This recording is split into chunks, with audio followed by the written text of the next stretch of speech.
You're watching ASOTUCon 2024, presented in collaboration with Reynolds and Gubagoo. Good morning, everybody. How is everyone today? Good. Let's get some energy in here. Woo! All right. So here we have our friends Outsell. We've got Andy with us. He is the head of OEM and agency development for Outsell. And with him, we've got John Osborne, who is executive manager for Williamson Ford CMA Group. So today we're going to be talking about the value of ROI and unlocking the value for your customers. Thank you. Thank you. John, I'm going to start by asking you a question here. Okay. So thank you for joining me, first Absolutely. of all. So I represent sort of the OEM perspective in the first-party data, customer data platform world. We'll talk about what those definitions mean. John, you're my representative of the other side of the industry, the dealer side. So give me a little snippet of your background from the dealer perspective. Yeah, absolutely. So I joined the car business in 1997 and kind of worked my way up from sales right out of the Army and got engaged. I was like, I need to start making some money. So I accidentally fell into the car business and realized this is a pretty cool business, and I love it. So done most of the positions in variable and general manager and partner since 2011. And this CDP information kind of came to light around 2019 for me, and seeing the back end of all the data and it's intriguing and really gets my mind spinning of like, what can we do with clean data and unique one-to-one conversations. So I'm excited to have this conversation with you. And you're currently executive manager at Williamsburg Ford, which is a Carter Myers dealership, right? Yes. Yeah. Yep. Okay, cool. And Andy, my background is I've just joined Outsell a couple weeks ago, right? But I came from Epsilon, which also offered a CDP, but primarily tuned or designed for large enterprises of all industries, automotive included. So that's sort of the background that I bring. So we're sort of the dumbbell up here. I'm representing the tier 1, tier 2 side. John's representing the tier 3 perspective.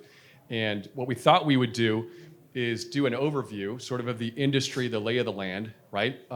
We want this to be a safe space. We learned in the last session on the main stage that 35% of the people in the crowd don't know what a CDP is. So I think we'll start there. But we'll kind of start high level and we'll set the groundwork and talk about some observations that we're seeing in the industry that I'm hearing from the OEM perspective. And then I'm going to turn it over and ask John a bunch of questions. And then I'd like to encourage you guys to ask questions as well. They say to use the ASOTU app for the Q&A, but I think it's a small enough group that we can just do it. You can shout them out and we can try to answer those for you. Sound good? Cool. All right, so starting off, a CDP stands for Customer Data Platform, first of all. So we're all on the same page. All that means is that whether you're an OEM or you're a dealer, you've got data siloed in different databases. You've got your website data, you've got a CRM database, you've got a DMS database, you have other databases of customer information or prospect information, and they typically have their own customer IDs. They might have their own identity backbones in each one of them. And what a CDP does is it consolidates that view of the customer with a single golden record. So it ties it all together. It can see across those databases, brings it all together so you get one identity, one golden record, and you can see the whole customer journey, hopefully the whole customer journey. Once you do that, it opens up some opportunities and some efficiencies for you as a seller or as a marketer. So everyone cool on the definition? Any questions about that before we move on? Okay. You're also going to hear an acronym today, which is kind of one we made up at Outsell called CEP, Customer Engagement Platform, because there's not enough acronyms in this convoluted industry, right? And all that means is it's a CDP that has AI that's built on top that automates the outbound communication regardless of the channel. So direct mail, email, social, text message. It doesn't care which channel. It's just trying to pick the right channel to talk to a customer. So that's all that customer engagement platform has the engagement side built in to the CDP. And there are a couple competitors that offer that sort of thing as well. So, all right, we good on definitions? We can get going. First party data, let's talk there. That's data that you own, that as a dealership or as an OEM or as a marketer that you've collected in various ways, through transactions, through leads, through other ways that people have identified themselves, their email addresses, their physical addresses, what they bought from you, their website visitation. All that is considered first party data because you own it. Third-party data is data that's not owned by you, that you might be buying, right, to supplement what you can see on your own, right? There's a lot of companies, Epsilon and Experian and others that can, and TransUnion and others that can supplement the data that you have. So there's also third-party cookies, not to confuse you all, but those are the cookies on your website that we've all been using to track people anonymously for all these years. They're already have disappeared with Apple and with Safari, which is Apple, and Firefox a couple years ago, and Google's going to flip the switch on them at the beginning of next year as well. That ties into the importance of using first-party data as well as we move forward. So we're going to talk a little bit about that as well. All right, so let's talk about some industry challenges that I'm hearing from talking to our OEM clients. I want to get a sort of a straw poll from the crowd whether or not these are some of the bigger challenges you're experiencing as well. But it's things like we're seeing, really high interest rates, not historically high, but high for the last 15, 20 years, and that's really starting to suppress demand for a lot of a lot of brands and dealerships as well. I've also read that insurance rates are increasing even faster than inflation, and that's also contributing to higher cost to own a car and that monthly payment calculation that a consumer's going through. We're seeing increased inventory and floor plan expense because we have to sell cars again. It's not the post COVID boom that we all experienced where we were short on inventory and we could charge whatever we wanted and we're making money like crazy and we couldn't get cars fast enough. That's starting to slow down and we're starting to have to go back to like pre-2019 approach to selling cars. We're also seeing declining loyalty. There's more choice for consumers out there than ever before. You've got electric brands popping out of the woodwork. We've got maybe Chinese brands coming into the fray, and all that is sort of giving people more choice, which is making it hard for us as OEM brands and us as dealerships to keep people engaged with our brand and our stores. And then finally, and this has existed since the beginning of automotive time, is that siloed data, right? And the customer communication and trying to coordinate that has been really challenging and is still a challenge today. Not show of hands or nod your heads, are these the challenges that you guys are seeing as well? Are we kind of on track here? Yes? I'm seeing mostly nodding heads. What are we missing? Like, what's another challenge that you guys are experiencing? One of the major challenges out there that we haven't listed here? Anyone want to? What's that? Acquisition. Oh, yeah, vehicle acquisition. Yep. Good one. What else? Anything else? Declining third-party lead volume or quality? Okay. Yep, good ones. Okay, so a lot of challenges out there that your first-party data can start to address. So the question is then, how do I tap into my first-party data? I've got millions of data or billions of data points that I could potentially leverage. I got to meet customers' expectations, which are changing constantly and are higher than ever. I've got to manage frequency of communication to my consumers and my prospects in a way that doesn't turn them off from my dealership. And I've got all of these changing privacy regulations that often change by state. So how do you navigate that whole world? And to top it off, the whole lead process itself for prospects hasn't changed in the last couple decades. It's still this sort of process here, and we get frustrated by it because we convert a very small percentage of them, and fewer people are submitting their personal information in the form of a lead. And there are some ways to address that as well using data and AI. To add to that, talking about customer expectations, it's bigger than just the automotive industry. It's expectations are being set by the world around us, specifically Amazon and Spotify, Netflix, TikTok. All of these companies have centralized first-party data, and because they have centralized it, they can use AI then to personalize the experience, get people to engage in their platforms more, and ultimately buy more from them, and that's what we want in automotive as well. If you look at, you may not have noticed this, but if you look at your Netflix profile and you compare it to your spouse who might be watching the same programs as you, it'll have a different image for that program for you than it might for your spouse or partner. Like I'm into action, so it will show me an action photo for a show that we watch together. And it might show her a mystery sort of photo because she's more into the mysteries and I'm more into action-related content. So just an example of how that AI is being used. My Spotify DJ will be very different than yours and my 17-year-old daughter's, I guarantee you. My TikTok feed is very different as well. all that is starting to come to play in automotive as well, those sorts of personalization. So, try to advance to the next slide. Can I get help advancing the next slide, please? So it starts with consolidating your first-party data into that golden record that I was talking about. And at Outsell, we see a typical dealer's CRM system, and about 50% of the data is accurate when we are able to ingest it and cleanse it based on our identity graph. Same thing with the DMS data. It's about 50% accurate on average for the 2,000 dealers that we work with. And so, yep. Obviously, Outsell is one of our sources that can help us cleanse this data. We hate to have all these different systems to try to get to our data. Is there anything that we can be doing as a dealer group to increase this percentage even before it goes to an Outsell or another vendor?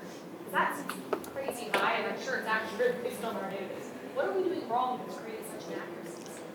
I don't know that's something we're doing wrong. Our DMS and CRM systems for years have been dumping grounds. We just keep adding to them and we don't scrub them. And it would be a very manual process to do that. So I think you can hire companies that will come in and do a little do just hygiene for you and clean it up before you then port it into a CDP. But that's one of the benefits of a CDP is it does this for you, right? And it has an identity backbone that it can use to stitch this all together and then tell you, oh, these people have disposed of their vehicles, or these people have moved on and bought a car elsewhere, or these people are servicing elsewhere. And so, that's my perspective, John. Yeah, it's not just bad data. It's people who no longer own the car. It's they're servicing somewhere else. They've moved out of the area. Our data was around between 60 and 70% was inaccurate, and it wasn't because they didn't buy a vehicle from us or service a vehicle. It was just because they no longer own that vehicle. I mean, it depends probably how old the DMS system is as well. And so I think, and then I think about like, do the sales managers desk some of the deals and do pending deals in DMS, which they've never even transacted with us. And so there's just a lot of inaccurate, or I know I did finance many years ago. I didn't see the importance of finding that customer's ID and creating a deal under that initial customer ID. I would just create a new customer ID. You don't think about some of those things. That was actually one of the directions I was going. Actually, Yeah. we created our own problem. 100%. Having a good process and system in place Yep. that allows us to create that one customer. Yep, that plays into it. Yep.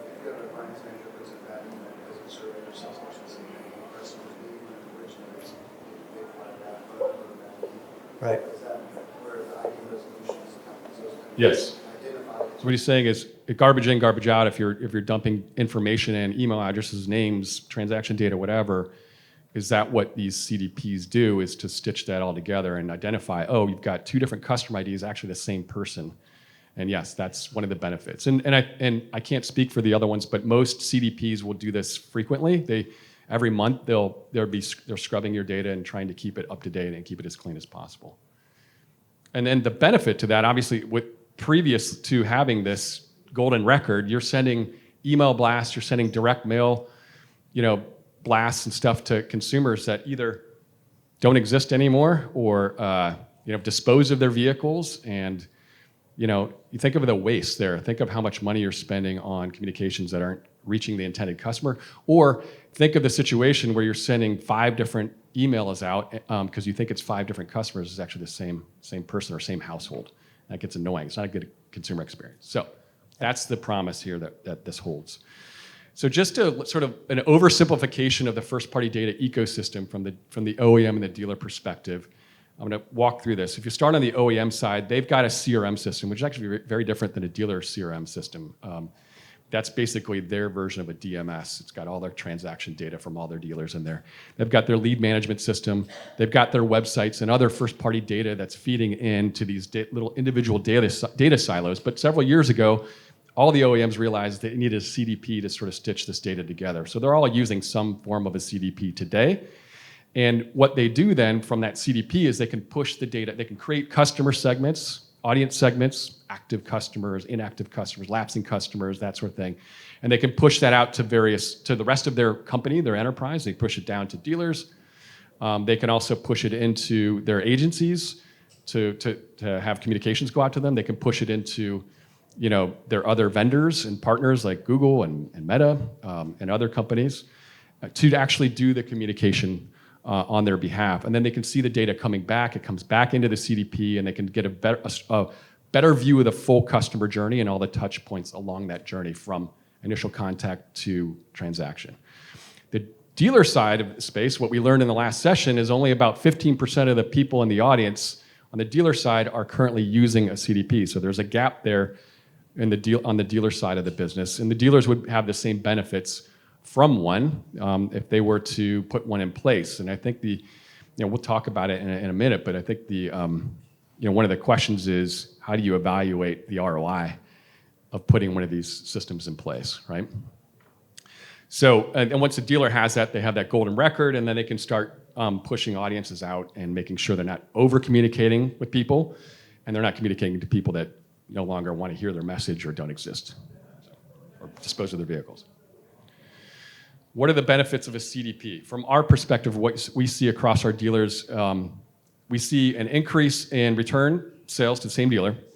We see more gross profit because we can identify the predicted value using AI, the predicted value of each individual at a dealership. And so the AI algorithms will concentrate on trying to reach those folks and bring them in for more service or to buy their next car. We see an increase in ROs, and then based on what our clients are paying for the services, we see a really strong incremental return on investment. So these are just some of the benefits that dealers see in using a CDP. So that is sort of the high-level overview. Wanted to sort of talk about the industry's perspective. Now, John, I'm going to turn the tables on you and pepper you with a bunch of questions here. One of the questions is going to be, when can we use the lightsabers? Yes. Up here. So if you guys want to volunteer, They're red though, so that means we're on the dark side. Yeah. Right? So, thank you first of all for sharing your perspective from the dealer world. When you started digging into the first-party data that you had at Williamsburg Ford or even at previous dealerships, you said at Williamsburg it was about 66% inaccurate. Yeah. Has that been your experience elsewhere as well? Like how accurate was the data? I don't recall the data Okay. prior, but it's a lot, again, for those same reasons of just garbage in, garbage out, and people no longer owning their vehicle and moving out of the area. Okay. And so, like, how would you recommend a dealer that's not using a customer data platform, how would you recommend that they evaluate the various options out there? What should they look for? I think it's overwhelming, not knowing how to get to where you need to get to from a data standpoint. So I think vetting a few different CDPs, I think it's just extremely important to pick and do something with that to get your data clean so that you can market to clean customers and segment them that are your loyal, your at risk, and your lapsed customers. And then you have a very targeted list. I think our list, and they do some duplication, so they may not have bought from us, but they may be in the market. They have a Ford, they're servicing their Ford, but it's not servicing it at Williamsburg Ford. And so we have roughly 8,800 people that are in the 3 different buckets, and now we can go out and be strategic about the targeting. And then seeing all of you can track the consumer behavior. I think one of the questions is ROI. How do you track ROI? And if you're like me, you have a third party come in and say, hey, we are responsible for all 20 of your used car sales. And you're like, I don't know. I mean, are you really? And I do think that that's a fair question with any CDP as well. However, you can look at every opened RO. You can look at every sale, and you can see when a targeted message that's a one-to-one conversation. It's not a, hey, come look at our new Fords. Come look at our service. It's a targeted message based on their click behavior on our website. And so you can see when a email went out. If the email wasn't productive, they didn't open it, then a text may go out. If the text didn't work, then you can have it set up to have a piece of mail go out. And so you can see which area is very efficient for spend, and then you can see when they got that, and then when the RO was opened or when the sale was done. And so you can kind of best guess that, hey, this probably did have an influence on bringing that customer back into the store. You mentioned that if you added up the credit that all your vendors are trying to take for your sales and your ROs, it would equal 1,000% of your sales and ROs, right? Yeah. Well, what is it? Is it 20 plus websites people visit? So naturally, they're on so many different websites. It's really hard to nail that down and give credit to where it came from, but they all do contribute at some capacity, I'm sure. Right. So if any of you were in the main session just prior to this, Melissa Cartagena was up on stage, and she's at AutoNation. She was my client at AutoNation. And they started implementing a CDP. Once they had all their data consolidated, she mentioned that they implemented what they call multi-touch attribution, which is fractional attribution, which basically means you can look at all of the communications that went out to a customer and then the transaction, and then you can weight each one of them based on when they occurred. Like the most recent one gets the most weight, and the one that was 60 days ago gets the least amount of weight. And then you can start to see what the data sorts out as, and you can weight all those vendors and all those touch points and then put a value against them. It's a really challenging process, even if your data is all already consolidated in a CDP, because it requires some special analysis and attribution capabilities to do that. But it's given them a different sense of how they should reallocate their marketing communications, because, for example, third-party leads may or may not have been as big of a contributor to the sale as SEO or as their email, for example. So there were some interesting surprises that came out of the data. Yeah, you said something I thought maybe I'd bring up. There's obviously a cost to any of these platforms that you do, but it's also very possible that by choosing one, it's more than paid for by the cost saving. So if you've got a very loyal service customer, they service every time their vehicle's due for service, but your service department's needing more traffic in the door, and so what do? We send out a $50 off or a $19.99 oil change to everybody in your database. Well, you don't need that to do that for a loyal. They're coming in, period. Right? You're at risk. Maybe you don't need to offer as big of a discount, and so it's just a smaller one. Then you're lapsed.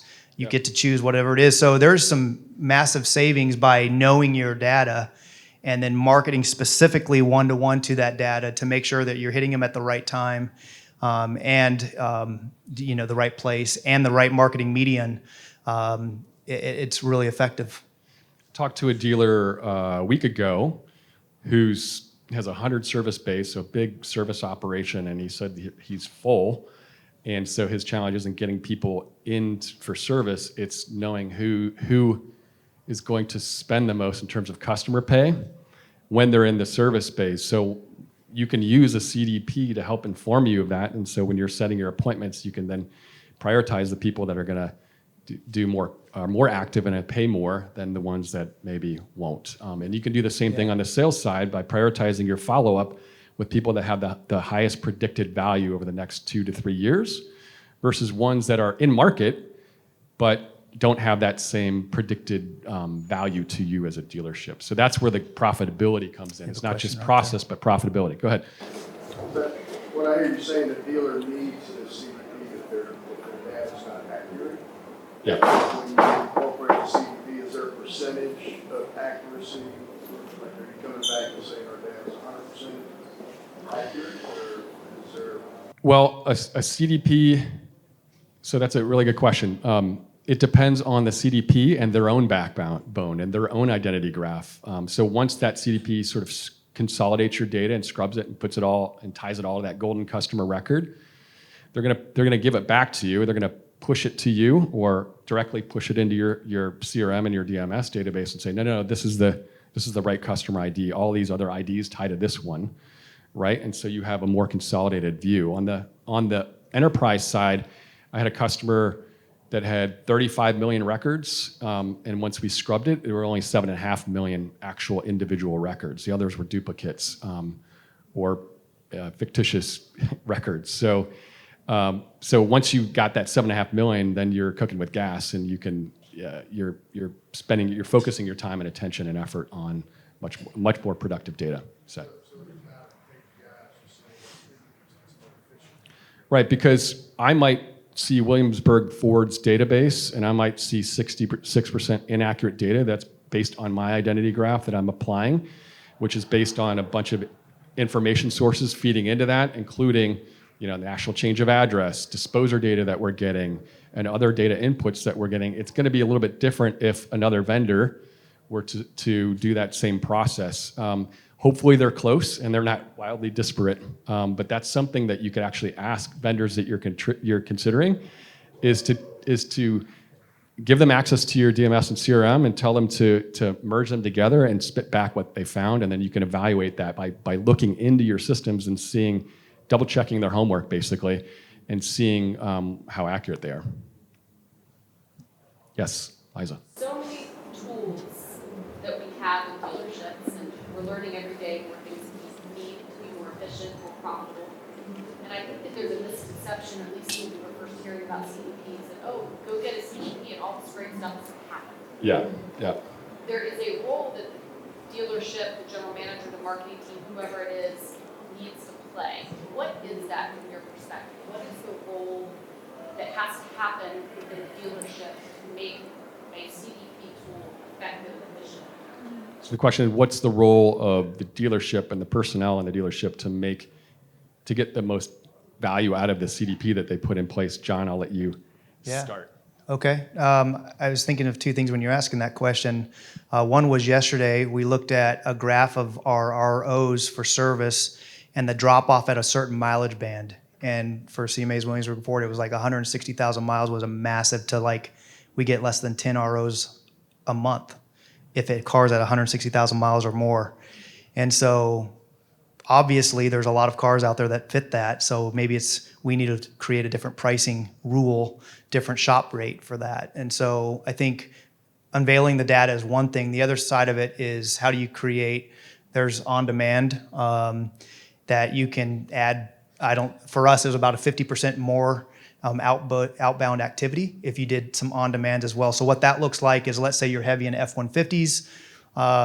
You help use AI like Google Bard, or now it's Gemini, to say, hey, help me write a compelling message using emojis to move my 2023 F-150s from CMA's Williamsburg Ford. It'll create it, gives you the ideas, and you can format it and then put it into an on-demand. And then you can track and see how many was it delivered to, what was the click rate, what was the engagement rate, and then you can look at your website and see what's going on there too. And then ultimately, if it sold a car. So there is dealer involvement from that standpoint, where you can take the data and add to what the automatizations are already happening, which is really impressive, but you can do more with it as well. Yeah, that's one of the complaints that I hear on the OEM side is, okay, I got the CDP in place and it took me this much time and cost to get it in place. Now what do I do? And all it is a database at the end of the day. You still have to then create audience segments, push them out to your vendors and partners to do your campaigns, and then the data will flow back in, because that's what it can do, and then you learn from it, you optimize, and you keep going. At least in that case, though, so there's still a lot of marketing effort on a dealership's part and a lot of hands-on work that's required to do those communications, unless the CDP has a built-in AI-based tool that's doing that automatically, and then you could do sort of your own on-demand campaigns on a as-needed basis based on your own objectives as well. Yeah. So my understanding with Liza's question is, we actually want to take all of the technology stacks and place them inside of the CDP, so further measure consumer activity. Yep. And have someone within the organization that manages the engagements, or takes the whole piece and places it. Yeah, so the question was, if you've got a CDP, do you put all of your other tech stack elements into it? And it's not that you put them into the CDP. A CDP should have connecting points. It should have like pipes, basically, to those data inputs, as well as the outputs and the activation partners, the communication partners, the social media part, whatever it is, right? They have connectors to do that, to push that data out. But you still need somebody to manage it. You still need somebody to be picking what to send to whom. Yes, question. No, you first, and then I saw that you had a question earlier. Hopefully we'll get to you in a second here. To build off of that question, first, I think you've done an awesome job explaining how a CDP can help just DMS and CRM data. Yep. Huge opportunity there. The conversation that was happening in the other room, the automation example of getting to multi-touch attribution, is a very different. It's very advanced, yeah. It's a very different CDP than what I think you've been talking about here. Yep. So you just alluded to Yep. dealership could take. But could you talk a little bit more specifically for dealerships about outside of CRM and DMS, what are the next tech stacks, sources of data that you are seeing dealers have success with, and what is actually the result that they're using from that integration? Yeah, so website is the biggest. That's a source of first-party data as well. So people coming in through your website, right, and that will flow into the CDP, get attached to that customer ID. So just as a use case, we launched a solution called Converter, which basically can identify if anyone from your CRM or DMS goes to your website, we can de-anonymize who that is. We can look and see what they're interested in, whether it was sales or service content, and we can send an email within 24 hours of seeing that to them.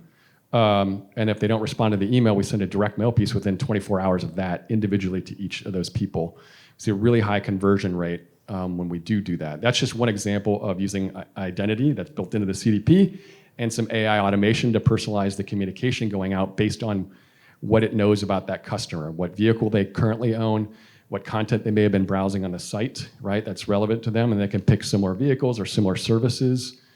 And to John's point, you can then, if you segment those audiences, you can pick the offer that you want to send them, and that really plays into the profitability. You don't want to give somebody an offer that they don't need because they're going to service anyway, but you want those lapsing or at-risk customers to stay with you, and you might want to give them a slightly bigger offer, right? Is that example available for any dealer with a website provider, or what are some requirements that's Well, what powers that is the identity graph of the CDP. The website providers have their own identity, just as your CRM has its own customer ID and your DMS might have a different record. Maybe it's the same customer ID. The point of the CDP is to pull all that together into one spot and use a golden record. Once you can do that, and then you have the technology you have an identity graph that can pick up device ID and cookie ID and some other things from the website, then you can say, oh, I know this cookie ID or this device ID is actually this person, this customer ID. And then I know these things about it, so if I know those things about it, I can personalize the communication to them, right, and make the process work a little bit better, or a lot better. Question? That is we're going to have, any size, you're going to have an example like John was doing my example, where they're going to continue to create other records. Is there a gateway that continues to cleanse that and put it into the... Yes, because all those different systems, the F&I system, it usually is part of your DMS, right? But your website, your CRM, they're all feeding constantly into the CDP, so it's constantly scrubbing those records coming in, and if it sees it's actually a match for an individual or a household, it's going to make that connection, right? It's going to use an email address, a physical address, a name, various derivations of a name, last name first name last, connections between other people that it sees at the same address or using the same email address, spouses, for example. It's going to tie all that together and continually scrub the database. So you're not cleaning it once and then back to where you started and you're putting garbage in again. So it's a subscription type of agreement that you have? In our case, it's part of your fee. There's no extra cost for that because the CDP wouldn't work very well if we weren't doing that in the first place. The value wouldn't be as strong for our clients if we weren't making it as efficient as we possibly can. So it's in our best interest to be doing that constantly, just as is in our clients' best interest. So John, you talked about some interesting uses of AI. So we've talked a little bit about AI, predictive AI and using algorithms to try to predict who's going to be, a good high-value customer for a dealership over the next 3 years. That's just one small use case. But with generative AI, right, creating content on the fly, whether it's voice communications, video communications, email communications, chat bots that are much smarter than what we're used to in the industry. Like, what are you seeing now? It sounds like you're using ChatGPT a little bit today to help prompt communications of your own to customers, but where do you see it evolving?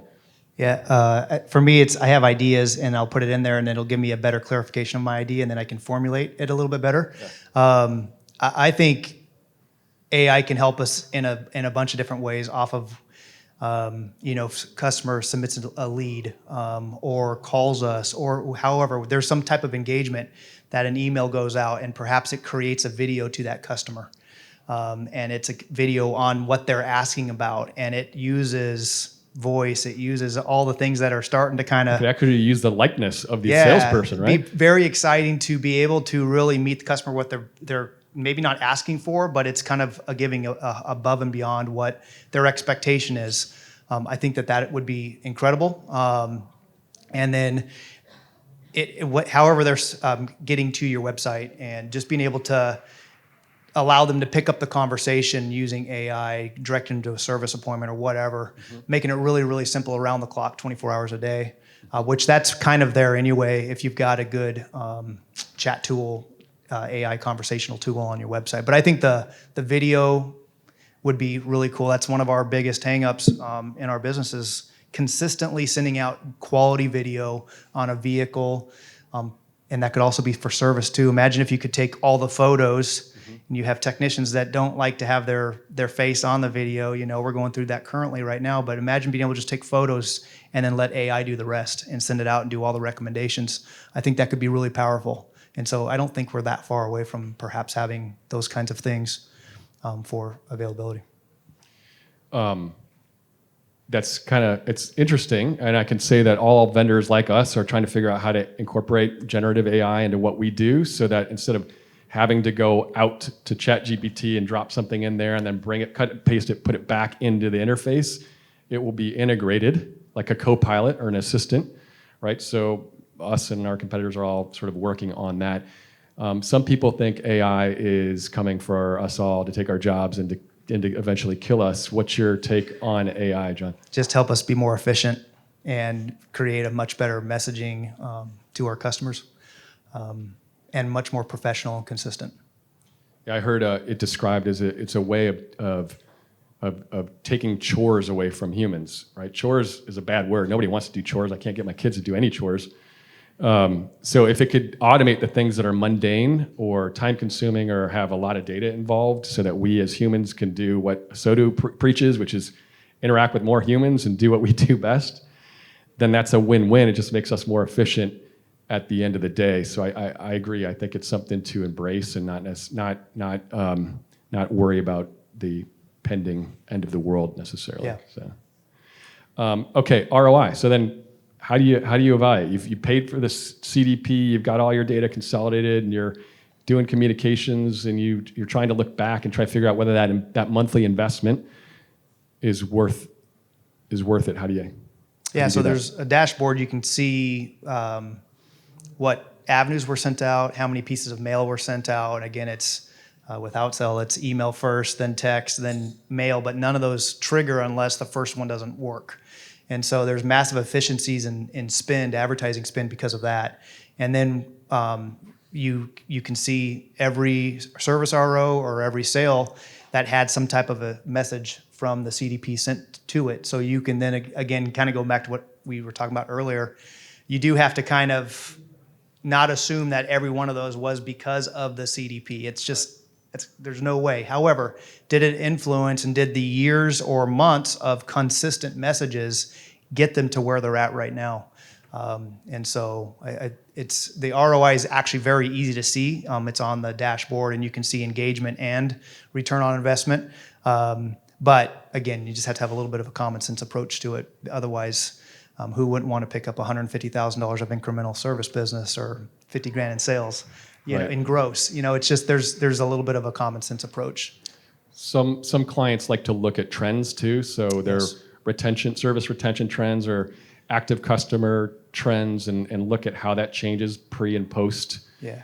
Implementation of a system like this. Is that something? 100%. Loyalty. Your sales effectiveness and service effectiveness should, if we're doing what we're supposed to, and the CDP is a great partner, 100%. Those metrics have to be going up, and if they're not, then none of it matters.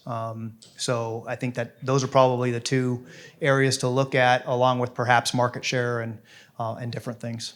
How long did it take you to get off the ground, up and running, when you signed an agreement with whatever CDP vendor you work with today, or have worked with in the past? Is it a 3-month process to get going on it? Is it a 6-month process? Does it take a year or more? Like, what's your experience been with different I think vendors? it's a couple months, but I think the biggest thing for me going back to 2019 is I didn't know what it was. It was already involved in the store that I went to.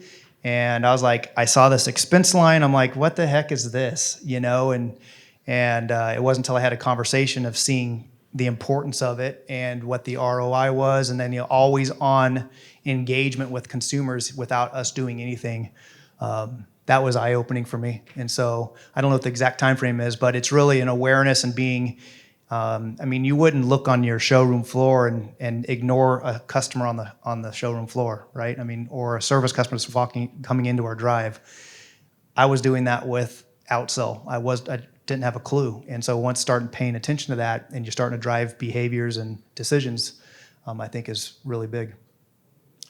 Part of ASOTU is about networking and meeting new people, and I met a bunch of people over the last couple of days. My first ASOTU, and I'm really enjoying it so far. But I met Megan. I'm going to put her on the spot right now. She's trying not to look at me. Last night we were talking about AI, and she said, she's at JM&A, and they use AI as part of the claims evaluation and analysis process because they have a bunch of big data that they're trying to sort through. Megan, can you share with us how you guys use AI in your use case? Sure, it's definitely JM&A. JM&A concept.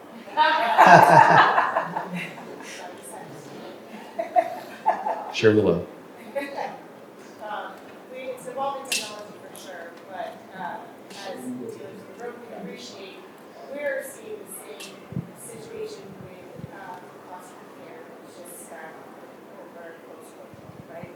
So our dealers don't want to make money, and we want to help them do that. So we're utilizing our AI technology in our trades department for twofold reasons. Can we track the claims that are coming through and find patterns? Either service advisors that might be not applying the right warranty claims, service advisors maybe having the same claim multiple times, something of that nature. And then on the other side of it, how can we utilize the efficiency of AI to be able to mitigate black and white claims? Is the tire flat? If the tire is flat, that should not be an advisor to call up JM&A and get that claim handled. Is the car 50,000 miles, gas out of its factory warranty, but you got the transmission. Okay, that's black and white. We need to make sure that that claim is just adjudicated properly. So that our service advisors that are on the desk need to talk to the claims analysts on the JMA side have more time to handle that effectively, get the repair done correctly, and then get back to selling in front of customers. So we're kind of using it in a twofold manner right now, and it's evolving very fast, I would say. Our dealer partners have really loved the engagement of AI when it comes to being able to track the predictiveness of the claim history that they're experiencing in order to help really patient. So to summarize, sorting through a lot of claims data, using that to look for patterns, and then applying a predictive AI algorithm to help increase the efficiency of that whole process. No, I just was summarizing, but so really interesting use case, and we talked about a handful of them today. Hopefully this has been a valuable session for you guys. John and I are around after the session and for the rest of the conference and able to answer any questions you guys have. We appreciate your engagement and look forward to meeting you guys. Thank you.